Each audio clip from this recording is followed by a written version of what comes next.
Welcome to Kayley's Kitchen. Today we are going to be making seasoned pretzels.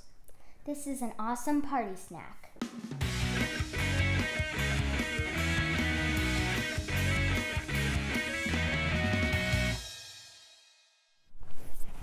All you need is pretzels, vegetable oil, ranch seasoning, and garlic powder. Start by adding 3/4 cup of vegetable oil.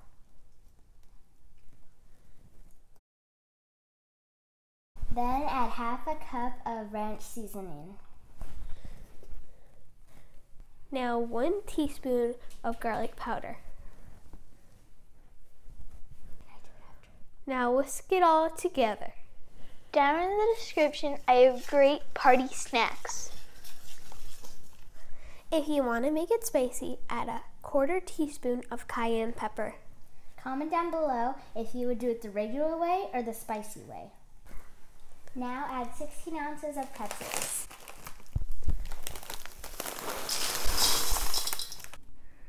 Now stir the mixture together.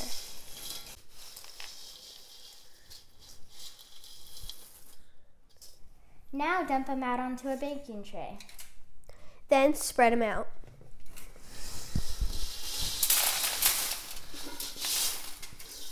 Make sure you're subscribed and hit the notification bell. Now bake them at 275 degrees for 20 minutes. 20 minutes later. Let them cool down for a few minutes, then enjoy. They're even better when they're warm. Delicious. Delicious.